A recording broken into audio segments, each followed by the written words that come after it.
libro del Apocalipsis, capítulo 9. Apocalipsis, capítulo 9.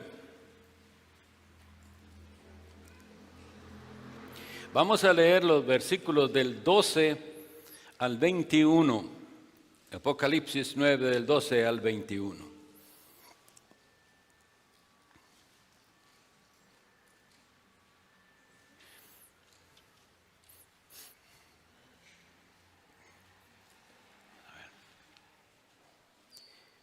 Y el sexto ángel tocó la trompeta,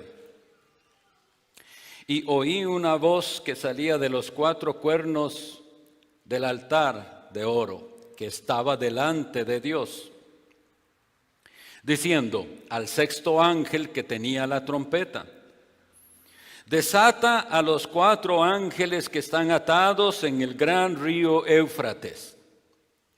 Y fueron desatados los 4 ángeles que estaban preparados para la hora y día y mes y año, para matar a la tercera parte de los hombres. Y el número del ejército de los jinetes era 200 millones. Y oí el número de ellos. Y así vi los caballos en visión, y los que estaban sentados sobre ellos, los cuales tenían corazas de fuego y de jacinto y de azufre. Y las cabezas de los caballos eran como cabezas de leones, y de sus bocas salía fuego y humo y azufre. Por estas 3 plagas fue muerta la tercera parte de los hombres, por el fuego y por el humo y por el azufre que salían de la boca de ellos. Porque su poder estaba en su boca y en sus colas, porque sus colas eran semejantes a serpientes y tenían cabezas y con ellas dañaban.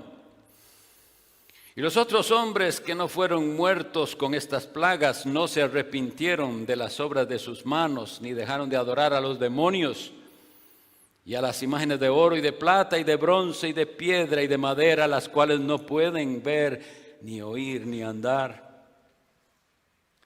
Y no se arrepintieron de sus homicidios, ni de sus hechicerías, ni de su fornicación, ni de sus hurtos. Esta es la palabra de Dios. Que Él añada bendición a esta lectura.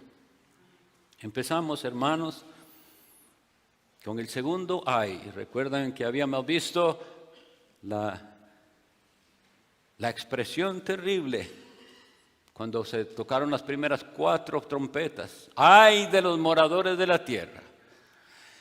Vienen 3 ayes, y ya vimos el primero: guerras para afectar a los incrédulos. Habíamos visto que había un cambio en lo que veníamos viendo, que ahora los que ya no es solo afectada la naturaleza en las plagas, sino más bien las personas, los incrédulos, los que no están sellados. Ya habíamos tomado suficiente tiempo para hablar del sello del Espíritu Santo. No es un sello visible físicamente, es un sello en su alma. Usted está o marcado como propiedad de Dios y vive para Dios, o usted tiene la marca del maligno. Y este sexto ángel toca la trompeta y hay una voz en medio del altar. ¿Cuál puede ser esa voz? Pudiera ser la voz de Cristo mismo, porque habla con autoridad para mandarle a estos ángeles, que dice aquí que están atados. Insisto en todo nuestro estudio del Apocalipsis que es un libro simbólico y su lenguaje es simbólico. Los ángeles son seres espirituales. No debemos pensar en que están atados de verdad sus manos con alguna cuerda. No, ¿qué significa atar? ¿Qué significa atar al demonio? La gente tiene sus diversas ideas de esto, pero simplemente es que están impedidos de hacer algo, y cuando son desatados, Dios está dándoles permiso de hacer. Estos son los que hemos leído aquí, los demonios de la guerra. Guerra que una y otra vez ha azotado a este mundo desde que Cristo ascendió a los cielos, y así será hasta que Él regrese, pero que va en incremento peores y peores guerras. Se dice aquí que estos ángeles están en el río Éufrates. Fueron desatados los 4 ángeles que estaban preparados, pero primero dice que esos estaban, es el versículo anterior, desata a los 4 ángeles que están atados en el gran río Éufrates. ¿Qué saben ustedes del Éufrates? Nosotros cuando estudiamos la Biblia debemos ir y estudiar dónde se dijo de esto, a quiénes se dijo, qué sabemos de eso. El Éufrates es el extremo oriental, era el extremo oriental del Imperio Romano. Más allá del Éufrates había otro imperio, o por lo menos otras personas gobernando, los partos. Se llamaba la Partia. Entonces a veces cuando hablamos de Oriente, nosotros hablamos de Oriente según nosotros, porque para nosotros Oriente es China y Japón y todo eso, pero aquí no es así. Tenemos que ubicarnos dónde estamos, y todo lo que esté más allá del Éufrates era Oriente. Este versículo tiene mucho para decirnos. Fueron desatados los 4 ángeles que estaban preparados para la hora y día y mes y año. ¿De qué nos habla este lenguaje? De que Dios tiene el control de todo lo que sucederá y cuándo sucederá. Dios todo lo tiene determinado. Dios no está pensando qué más va a hacer ahora. Ni Dios está esperando cuál es su reacción o mi reacción para ver qué hago. Todo lo ha determinado. Ese es el Dios que cantamos. Si ustedes no prestan atención a las alabanzas, se pierden de mucho, porque están llenas de contenido bíblico de quién es el Dios al que adoramos. Al Rey de los siglos. Él tiene el control absoluto de todo lo que sucede y cuándo sucede. Los juicios de Dios no son ni apurados ni tardíos. Nosotros somos los que nos impacientamos muchas veces, y en la Biblia muchos hombres de Dios dijeron: oh Dios, ¿hasta cuándo? Y también leímos eso en Apocalipsis capítulo 5, las almas que están ahí en el altar. Señor Dios justo y verdadero, ¿hasta cuándo no haces venganza de nuestra sangre? Somos nosotros los que nos impacientamos, pero los juicios de Dios, repito, no son ni apresurados ni tardíos. En particular, la muerte. Mi estimado, mi estimada, usted no se va a morir antes ni después. Desde que usted nació, que tampoco escogió cuándo quería nacer, desde que usted nació, y hoy hace 8 lo habíamos visto, ¿verdad? Tiempo de nacer, tiempo de morir. ¿Y quién dice cuándo? Dios. Dios es el que dice cuál es esa fecha que la van a poner en una lápida, el nombre suyo y 2 fechas. Dios determinó esas 2 fechas. Pero lo que sí nos dice aquí al respecto de esto es que la paciencia de Dios, la paciencia divina tiene un límite, y de eso es de lo que vamos a hablar esta mañana. ¿Por qué estaba determinado una hora y un día y un mes y un año? Por decirlo de una manera que podamos comprenderlo, porque ya llegó el momento, la gota que derramó el vaso. La paciencia de Dios llegó a su límite. ¿Por qué no lo ha hecho Dios todavía? Porque Él es paciente y misericordioso, y faltan escogidos, faltan ovejas de Cristo que vengan al redil. Solo esa es la razón. Pero aquí vienen entonces los demonios de la guerra, y es un ejército numerosísimo, dice aquí. Insisto en decirles, no creemos que eso signifique números específicos, pero sí nos quiere decir que es un ejército numerosísimo, que él no podía contarlo. A él le tuvieron que decir: yo oí el número, porque yo esa cantidad no puedo contar. Es un ejército muy numeroso. Y viene, como ustedes ven, no está describiendo a caballos como los que nosotros conocemos. Todo es simbólico. Pero el ataque y daño que hacen los que vienen de Oriente hacia el Occidente es terrible. Seamos cuidadosos, no nos apresuramos a decir esto significa qué tal cosa, pero podemos pensar, Hay ataques, hermanos, vean, hay ataques que vienen del oriente. La religión del Islam comienza a avanzar más y más. Ya en el pasado, en siglos anteriores, conquistaron. Ustedes sabían que por siglos los musulmanes estuvieron en la península ibérica, hasta que los reyes católicos lograron echarlos en el siglo XV. Pero habían estado ahí por siglos. Esa influencia puede ser muy dañina para el mundo y ellos vienen despiadadamente, porque tenemos que entender eso. Ahí no hay piedad. A los infieles hay que matarlos, dicen ellos.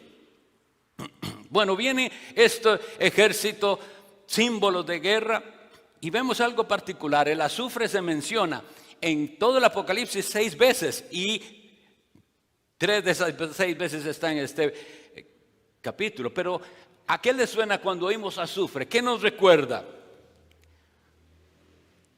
Leemos la Biblia, ¿verdad? Y el Espíritu Santo, cuando leemos una parte, nos hace recuerdo de otra cosa que habíamos leído. En Génesis 19:24 dice: entonces Jehová hizo llover sobre Sodoma y sobre Gomorra azufre y fuego de parte de Jehová desde los cielos. El juicio de Dios sobre la impiedad de Sodoma y Gomorra nos recuerda el azufre y el fuego. Apocalipsis 14:10 y luego 21:8. Atentos, mis hermanos, leo para ustedes. Este también beberá del vino de la ira de Dios, el cual ha sido preparado puro en el cáliz de su ira. Ven lo que les decía, es como imaginar una copa que ya se desborda. Y dice, ¿qué pasará con tal persona? Está hablando de los incrédulos. Y será atormentado con fuego y azufre delante de los santos ángeles y delante del Cordero. Apocalipsis 21:8. Mas para los cobardes e incrédulos, para los abominables y homicidas, para los fornicarios y hechiceros, para los idólatras y para todos los mentirosos, su parte será en el lago que arde con fuego y azufre, que es la muerte segunda. Este lenguaje nos habla y nos recuerda, hay un infierno. Queremos negarlo, no nos gusta hablar de eso, no nos gusta ni imaginarlo, pero la Sagrada Escritura nos habla de este lugar, que es el destino del incrédulo. Pero veamos lo que aquí ocurre. Estas personas mueren asfixiados o quemados, ¿verdad? Porque estamos leyendo que es fuego y azufre y humo. Fuego y azufre y humo. Estas personas mueren terriblemente, pero ¿saben solo para qué? Para despertar en un tormento peor que el físico. Esto dice Apocalipsis, lo leo otra vez. Más bien no lo he leído, 14:11. Y el humo, ahí la palabra primero, y el humo de su tormento, el humo del tormento de ellos, sube por los siglos de los siglos. Y los que adoran a la bestia y a su imagen no tienen reposo ni de día ni de noche, ni cualquiera que reciba la marca de su nombre. Al leer entonces sobre el fuego, el azufre y el humo, tengamos un recordatorio. Hay un infierno preparado para los que rechazan al Salvador Jesucristo. Esta guerra que viene aquí parece terrible. Es guerra, pero va a matar igual parcialmente, no a toda la humanidad, la tercera parte.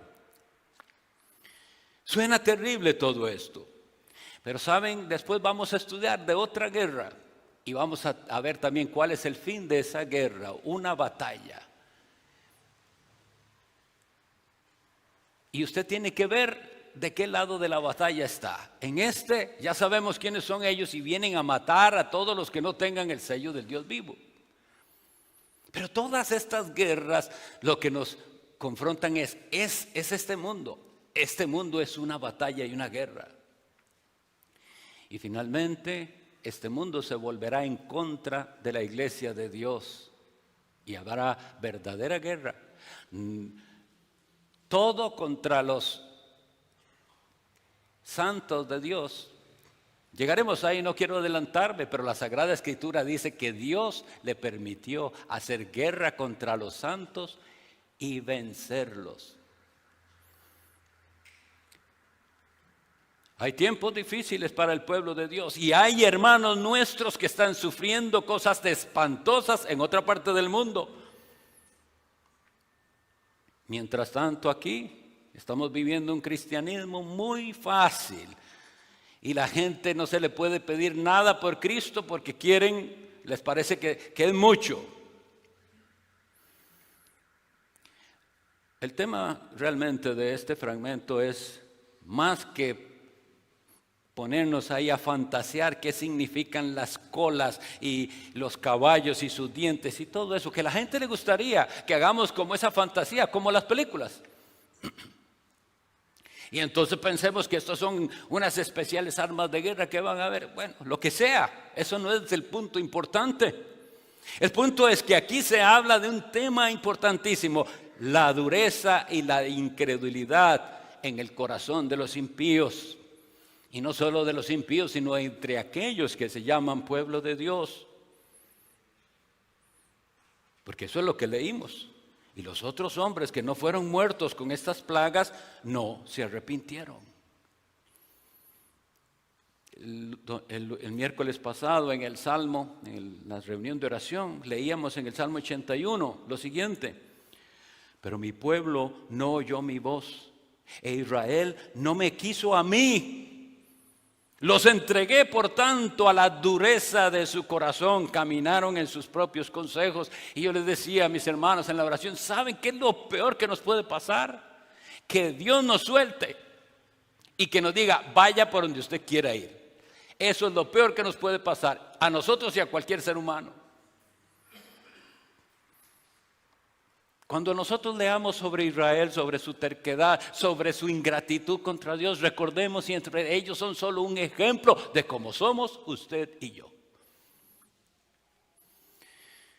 Y hablando en general del mundo pagano, el apóstol Pablo escribió en Romanos 1, 24 al 25: por lo cual también Dios los entregó a la inmundicia en las concupiscencias de sus corazones, de modo que deshonraron sus cuerpos entre sí, los cuales cambiaron la verdad de Dios por la mentira, honrando y sirviendo a las criaturas antes que al Creador, quien es bendito por los siglos. Amén. Eso es lo que describe el corazón humano si Dios no frena su pecado. Entendamos, hoy usted está aquí por una razón. Dios le trajo a escuchar el mensaje de la palabra de Dios. Y cuando hagamos estas aplicaciones, no piense en alguien más, no piense en el que no vino. Piense, Dios le está hablando a usted. Y dice la Sagrada Escritura: mas por tu dureza y por tu corazón no arrepentido, atesoras para ti mismo ira para el día de la ira y de la revelación del justo juicio de Dios, el cual pagará a cada uno conforme a sus obras. Volvemos a decir: ¿hasta cuándo? Dice: atesoras para ti mismo ira para el día de la ira. Todos los días son una colección de pecados. Atesora. ¿Cuántos pecados ha sumado usted hoy mismo a su deuda que tiene con Dios? Entendamos la terrible condición del corazón humano, porque Jesús le dijo a los que lo escuchaban, leemos en Juan 5:40: y no queréis venir a mí para que tengáis vida. Leo aquí: y los otros hombres que fueron muertos con estas plagas no se arrepintieron. Y Cristo le dice a usted hoy mismo: no queréis venir a mí para que tengáis vida. ¿Por qué? Porque usted quiere su propia vida y hacer su propia voluntad. Y así no se puede ser cristiano. El cristiano renuncia a sí mismo. Porque Jesús dice: si alguno quiere ser mi discípulo, Y le pregunto, ¿quiere usted ser su discípulo? Atentos, aquí está el predicador, no está allá, está aquí al frente. ¿Quiere usted ser discípulo de Cristo? Pues Jesús dice, niéguese a sí mismo. No puede seguir su propio camino. Niéguese a sí mismo, tome su cruz y sígame. ¿De qué no se arrepintieron los hombres? Bueno, dejámoslo. No se arrepintieron de las obras de sus manos, ni dejaron de adorar a los demonios. Hay una maldad en el corazón humano que siempre prefiere lo creado que al Creador. Y hacemos incluso de las bendiciones que Dios nos da, dioses. Y no sabemos que detrás de eso está el diablo, porque nosotros no, es la realidad, nosotros aquí, por lo menos esta iglesia aquí en Zapote, no lucha contra una idolatría hacia estatuas o estampas o así. Creo que ninguno de ustedes lo hace. Pero ¿será que no hay idolatría ya porque no hay imágenes? Es fácil determinarlo y criticar a otros que sí tienen imágenes. Pero hay algo detrás de todo eso que usted idolatra. De todo eso bueno que usted idolatra, hay algo detrás y se llama el demonio. Miren lo que dice el apóstol Pablo. Antes digo que lo que los gentiles sacrifican, a los demonios los sacrifican y no a Dios. Y no quiero que vosotros seáis participantes de los demonios. No podéis beber la copa del Señor y la copa de los demonios. No podéis ser participantes de la mesa del Señor y de la mesa de los demonios. Algunos nos critican por la cena del Señor, por la manera en que lo celebramos, porque hay una admonición y decimos, esta mesa es del Señor y está cercada, no cualquiera debe acercarse. ¿Por qué? Por lo que dice aquí. No podéis participar de la mesa del Señor y de la mesa de los demonios. Claro, la gente cree que satanismo solo es eso, lo de la cruz de 5 puntos y que todo eso que obviamente es satanismo. Pero esta idolatría tiene a los demonios detrás, viendo a ver qué es lo que usted aprecia tanto en esta vida para hacer que usted haga de eso un ídolo. Y para muchos... Y siempre hay una actitud de negar su ídolo. Y su ídolo puede ser el deporte, el fútbol o cualquier deporte. Y usted justificarse, no es así, es un hobby que tengo. Es un hobby al que usted le dedica tiempo, dinero, energías. Y solo estoy poniendo un ejemplo, pero sea cualquier cosa en la que está su corazón está ahí. Esa es una bendición de Dios, pero usted la hace un ídolo. Tener una casa es una bendición de Dios, pero para muchos su casa es su ídolo. Tener esposa, esposo, hijos, son bendiciones del Señor y usted puede hacerlos ídolos. Tener un carrito, claro que es útil, pero puede hacer de eso un ídolo. No se arrepintieron de sus idolatrías. La misma comodidad en que nosotros vivimos se vuelve un ídolo cuando usted no es capaz de sufrir ninguna incomodidad por Cristo.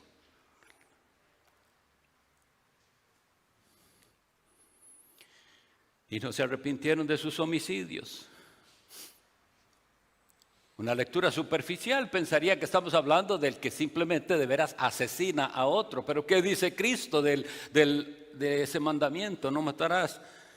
Mateo 5, 21, 22, oísteis que fue dicho a los antiguos, no matarás, mas cualquiera que matare será culpable de juicio. Pero yo os digo, esto es muy importante, porque Jesús está poniendo la ley y luego dice, yo digo. Vean que Jesús no dice así desde el Señor, Él es el Señor. Y Él está diciendo, yo que di la ley les voy a decir lo que esa ley significa. Ese no matarás, os digo que cualquiera que se enoje sin razón contra su hermano será culpable del juicio. Y cualquiera que diga a su hermano raca será culpable delante del concilio. Y cualquiera que le diga necio será culpable del fuego del infierno. Hermanos, ¿no les parece que esta religión es un poco exigente? Que por decirle necio a otro, usted es culpable de irse al infierno. ¿No les parece que nosotros leemos la Biblia y hay ciertas partes que las obviamos, que es como si no las hubiéramos leído? Aquí está diciendo que como usted trata a su prójimo, le hace a usted un homicida. No se arrepintieron de sus homicidios, ni de sus hechicerías. La palabra griega para hechicería es esta, farmakeia. ¿A qué le suena? A farmacia, ¿verdad? Y realmente eso era. En la antigüedad se refería al uso de sustancias para entrar en un cierto estado de conciencia alterada y tener una cierta experiencia espiritual. Pero en realidad el sentido es más amplio, no solo para una experiencia espiritual, porque sí, los que se drogan hablan hasta de un viaje, tuve un éxtasis. Y no quieren estar conscientes. Y en algunas iglesias hasta los animan a dejar su conciencia. Nosotros queremos que usted sea consciente y razone. Le dicen hasta a la gente, no piense en nada, ponga su mente en blanco, jamás. Usted tiene que pensar y entender el evangelio si quiere que llegue a su corazón. Porque si no, su religión es pura emoción y sentimientos. No, primero a la mente, luego al corazón, y claro que sí, afectará sus sentimientos y emociones. Pero entonces todo uso de drogas o todo lo que usa el hombre para evadir la realidad está ahí, son hechicerías. Es que solo pensábamos que hechicería es la que está haciendo ahí maleficios. También eso es. Y qué interesante que a la gente eso le llame tanto la atención. Las supersticiones y la ouija y las bolas de cristal y los naipes y todo eso. ¿Qué dice el Señor a su pueblo? No habrá en ti quien practique la magia, ni agorero, ni adivino, ni sortílego, ni quien consulte a los muertos, ni se arrepintieron de su fornicación. Dice el apóstol Pablo, huid de la fornicación. Cualquier otro pecado que el hombre cometa está fuera del cuerpo, pero el que fornica contra su propio cuerpo peca. 1 Corintios 6, 18. La fornicación es todo tipo de inmoralidad sexual, pornografía, todo vicio sexual. ¿Por qué es un pecado tan grave? Dice el apóstol Pablo que cualquier otro pecado que el hombre cometa está fuera, pero este es contra usted mismo. ¿Saben por qué? Porque ustedes y yo, mis estimados, hemos sido creados a la imagen de Dios. Y cuando el ser humano es esclavo del pecado sexual, ¿sabe qué es lo que está diciendo? No con palabras, pero con sus acciones. Yo soy un animal. Yo no me puedo contener. No tengo control sobre esta emoción y sentimiento. Y usted está negando la imagen de Dios en usted. Usted no es un animal. Y por eso es que insistimos decirle a la gente, no pueden vivir juntos sin casarse. No son animales. Dios dejó una ley. Y si usted quiere a ese hombre o a esa mujer, se unirán en pacto santo delante de Dios. Todo lo demás es pecado. Cualquier otra cosa que no está bajo ¿cómo dice la Sagrada Escritura en Hebreos? A los honrosos sean todos el matrimonio. Y el lecho, es decir, la cama sin mancilla, es una cama limpia de vicios. Pero a los fornicarios y adúlteros los juzgará Dios. Y no se arrepintieron de sus hurtos, dice. ¿Qué es hurtar? Reducir el límite de la propiedad privada, ¿saben? Por eso nosotros, nunca un cristiano puede favorecer políticas económicas que afrenten la propiedad privada. Dios dio a cada uno, a unos dio mucho, a otros poco, etcétera, pero nadie tiene derecho. De hecho, miren, vean cómo está esto de malentendido. Pienso que muchos conocerán el cuento de Robin Hood. Robin Hood era un ladrón que robaba a los ricos para darle a los pobres. Y eso suena bien. ¿Y saben que eso es pecado? Usted no tiene derecho de quitarle a nadie, sea rico o pobre, para darle a los demás. Si usted quiere darle, dele de lo suyo, no de los demás. Reducir el límite de la propiedad, todo tipo de estafas, eso está dentro del pecado de hurtar. Negocios ilegales, fraudes. Es espantoso la cantidad de fraudes informáticos que oigo. De hecho, salió toda una rama de la carrera informática, tiene que ver con seguridad informática. ¿Y por qué tiene que haber seguridad informática? Porque son miles los criminales de la información. No se arrepintieron de nada de eso. Pero saben, estamos hablando todo a este nivel. Todo el daño que hacemos al prójimo al hurtar, al quitarle y al no darle lo que es de él. Las pesas falsas. Y vuelvo a insistir, todo tipo de negocios ilegales o fraudulentos están en este pecado. Pero ¿han pensado lo que es robarle a Dios? En muchas iglesias, Malaquías 3:10 es fantástico para decirle a la gente que le roba a Dios porque no da los diezmos y las ofrendas. Bueno, si usted nunca da al Señor como debería ser, ni tiene un corazón para dar, hay algo malo en su corazón. Pero ¿por qué no hablamos de otras cosas? Hay muchas otras cosas que la gente, nosotros le robamos a Dios porque son cosas que le pertenecen a Él y no se las damos. El tiempo. Él pidió en su santa ley que había un tiempo dedicado para Él. De alguna manera la gente piensa que Dios cambió de opinión, que dio 10 mandamientos, pero que después dijo, mejor 9. El cuarto mandamiento nos manda a apartar el tiempo que es para Dios. Es para su gloria. Debe ser dedicado a Él. ¿Y qué hace el ser humano? Como Robin Hood. Bueno, le voy a robar este tiempito de Dios porque voy a ir a hacer algo bueno. Asegurémonos, mis estimados y sobre todo miembros de esta iglesia, que usted tenga delante de Dios una conciencia limpia cuando no puede venir a adorar a Dios. Que usted puede decir, con todo mi corazón desearía estar ahí, pero tengo un verdadero impedimento. Y no que usted esté robándole el tiempo que es de Él y se lo está dando a otra cosa o a alguien más. Porque vean que eso es necesario. Que necesito tiempo con mi familia. Claro que sí, aparte tiempo con su familia, pero no el día del Señor. Que necesito llevarlos a pasear y a cenar y a todo. Hágalo, no el día del Señor. Porque es de Él. Arrepintámonos de esta clase de hurtos. Le estamos robando al Señor el tiempo y se lo estamos dando a otras causas, aunque sean buenas. Estas son las conclusiones del sermón. Todos sabemos lo que dice el profeta Jeremías en el capítulo 17, versículo 9. Engañoso es el corazón más que todas las cosas y perverso. ¿Quién lo conocerá? El corazón es engañoso y perverso. Y miren, es tan perverso el corazón humano que las peores tragedias no son suficientes para doblegar el corazón humano. Nosotros hemos leído que vinieron, que la tercera parte del mundo muere y que los otros hombres que no fueron muertos con estas plagas no se arrepintieron de sus homicidios y de sus hechicerías y de sus fornicaciones y de sus hurtos. Se necesita ¿qué?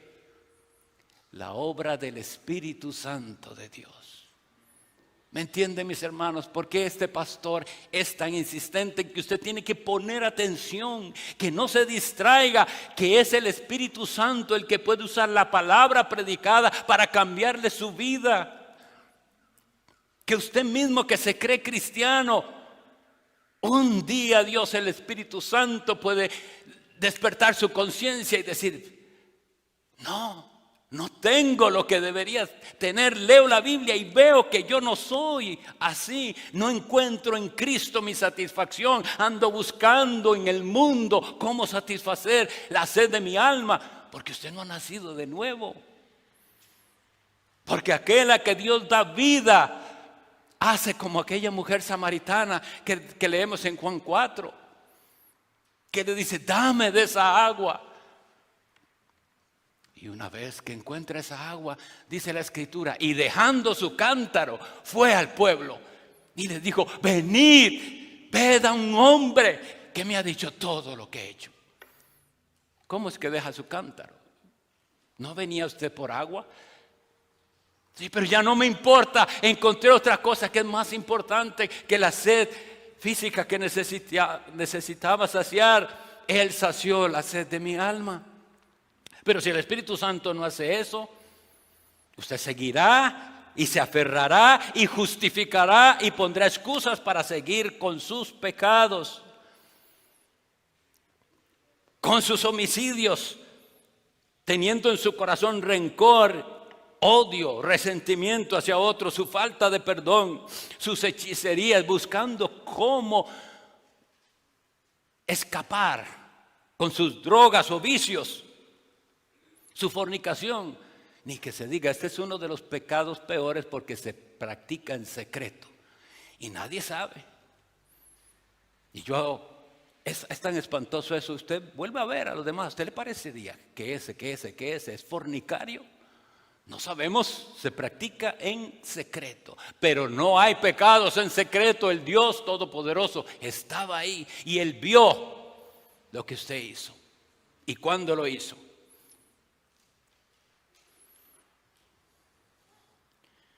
Dios puede sacar a la luz los pecados y avergonzarnos,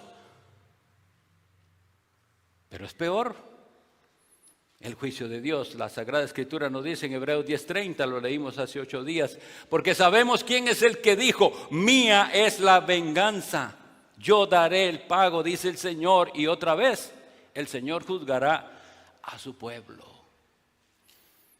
Yo no hablo solo a los incrédulos, no hablo solo a los que están dominados por el pecado, hablo a los que dicen ser cristianos, a los que dicen haberse convertido a Cristo, porque es tiempo que el juicio empiece por la casa de Dios. Cuando nosotros leemos el pecado de Sodoma en Génesis 19, voy a leer para ustedes del 12 al 14. Y dijeron los varones a Lot. Lot es aquel hombre que fue librado de la destrucción de Sodoma, que como ustedes sabrán, toda esa ciudad fue destruida por Dios con fuego y azufre. Y le dijeron los varones a Lot, los ángeles, ¿quién más tienes aquí? Yernos y tus hijos y tus hijas y todo lo que tienes en la ciudad, sácalos de este lugar, porque nosotros vamos a destruir este lugar, por cuanto el clamor de ellos se ha engrandecido delante de Jehová. Por tanto, Jehová nos ha enviado para destruirlo. Oigan, mis hermanos, entonces salió Lot y habló a sus yernos, los que habían de tomar a sus hijas, y les dijo, levantaos, salid de este lugar, porque Jehová va a destruir la ciudad. Vean la reacción de aquellos a los que les advirtió.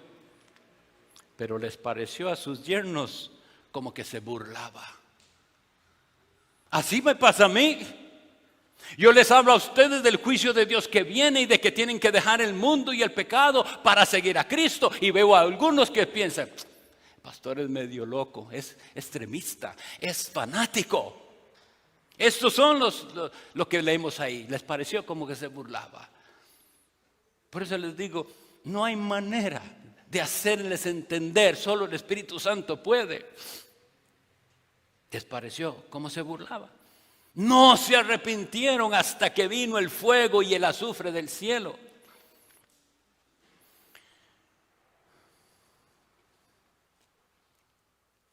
Gracias a Dios todavía la puerta de la gracia y misericordia de Dios todavía está abierta. Dios no la ha cerrado. Un día la va a cerrar, pero no la ha cerrado.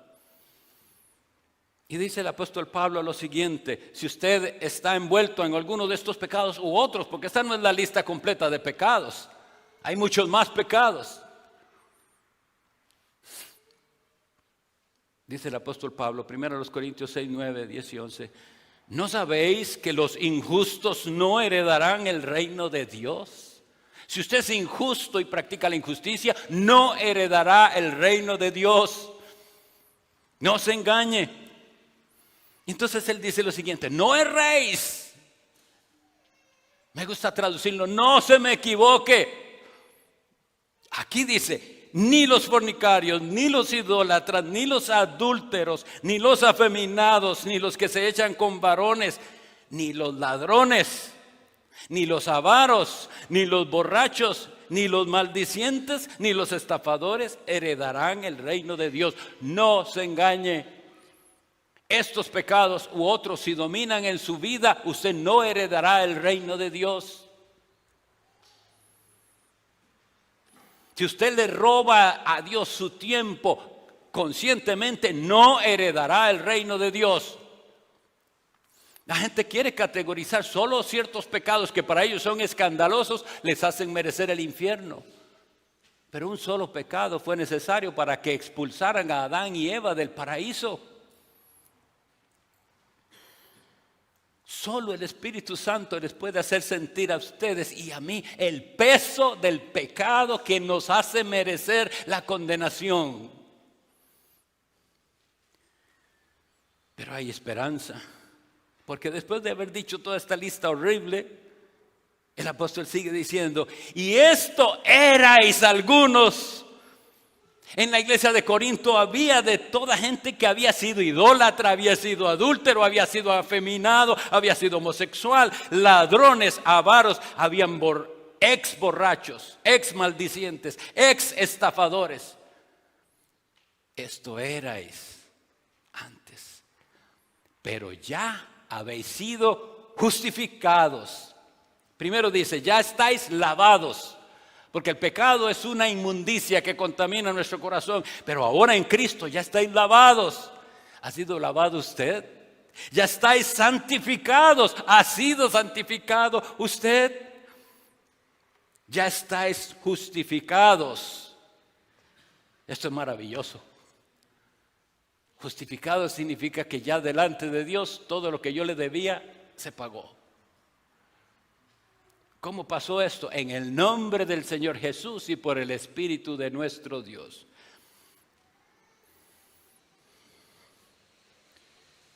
Hemos visto entonces la maldad del corazón humano.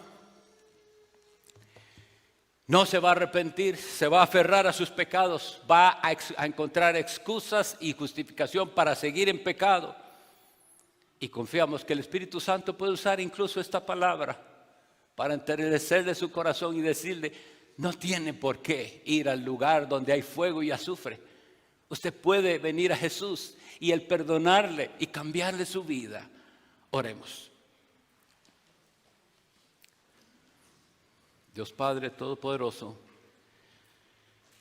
te suplicamos en el nombre de tu Hijo Jesús que esta exposición no sea en vano y que tú con misericordia nos mires y nos des lo necesario para arrepentirnos de nuestros muchos pecados y seguir confiando solamente en Jesús y su sangre derramada en la cruz. Amén. Procedemos.